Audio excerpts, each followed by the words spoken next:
What's going on, YouTubers? This is my career video number 3. I just want to first start off by thanking everyone who's watched my previous videos and left some very nice comments and sent me a couple of private messages thanking me, actually giving me some feedback about what I've done so far. So everyone who's subscribed and has watched my videos and left posts, thank you so much. That's why it makes this community so great, the positivity that flows between it. So I'm just going to do a quick recap of last Friday and Saturday, November 2nd and 3rd. Then I'm going to quickly just show you a couple oddball things I have in my collection that I like to do at the end of my videos that I've shot. Excuse me, I'm just coming off a little of a cold. So the first one I'm going to start off took 72 days. I actually did research on these ones. The last ones I did, I kind of just guessed. I didn't refer back to my spreadsheets. I just kind of winged it. But these I did my spreadsheets and checked exact dates. First I want to start off with a 3 of 3. Tom Brunansky, former Red Sox Twin Cardinal champ. Here I am. And finally, this one. Tom Brunansky is an excellent sign. It usually takes about a week or 2. This one actually took 72 days because I sent it to his house while he was still down and doing hitting down at AAA, the hitting coach for one of the AAA teams, who's now Major League hitting coach for the Twins. Number 2, this took 16 days. I sent it to his sports bar, and I got 2 of 2. Oops, I'm still learning this stuff. Jeff Supont. Got 1 of those. And number 2, Jeff Supont. These got a little smudged. I didn't prep them up before I sent them. They got a little smudged. Next, quickly, is Tom Schickman. Really bad with these names. Another golf card on my set. This one took 72 days.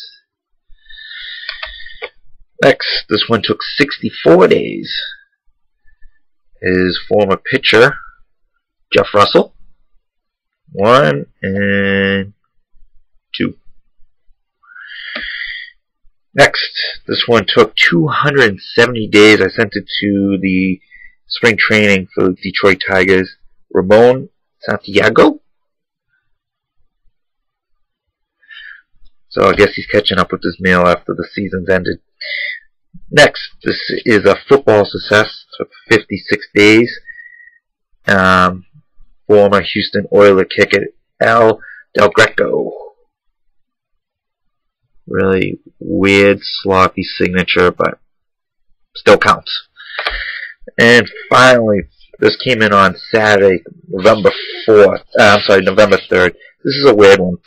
I found these cards that were fact cards about states, and there was a buck for all 50 states, and picked them up. I said, well, let me start sending them out to governors, both past and present. This one actually took 18 days. I said, here's what the card looks like. State of Texas. And on the back has all information about it.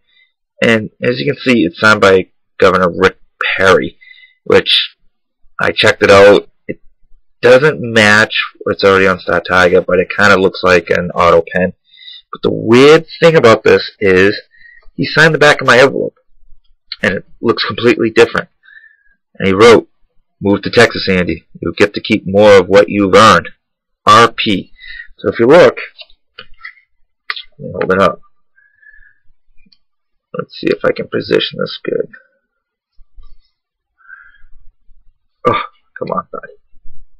See, the R and the P on the back of the envelope is completely different than the Rick Perry signature. So, I don't know who signed the back of this envelope. Maybe he did and he auto-penned this. Who knows, but I don't know.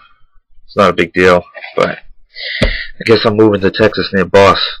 Alright, now I'm just going to do a couple of quick oddball things I've done in the past.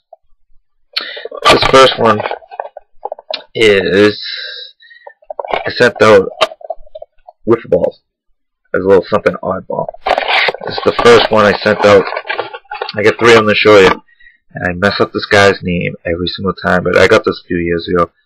Red Sugarness, St. Louis Cardinals Hall of Famer, signed the wiffle baller. I know he refuses all his mail now, and you really can't get through to him. So I must have really liked the wiffle baller. Who knows? Another wiffle ball. Next is Hall of Fame baseball player, well, actually broadcaster, just a bit outside, Mr. Bob Uecker, who again I know is becoming very difficult to sign with his age and health and so forth. And finally, the last wiffle ball is signed by another Hall of Fame, but this time Hall of Fame manager, and is Sparky Anderson.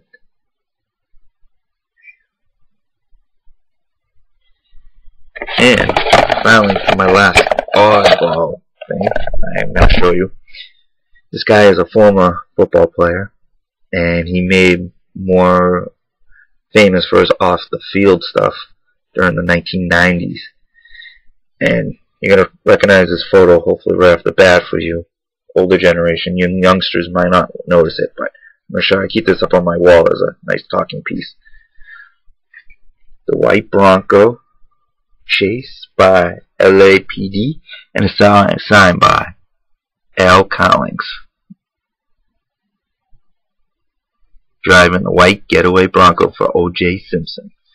So I picked that up from a dealer who did a private signing with them quite a few years ago, probably 10 years ago, and I just could not resist. I just thought it was kind of an amusing piece. But that's it for today. I appreciate everyone watching. Good night. Peace.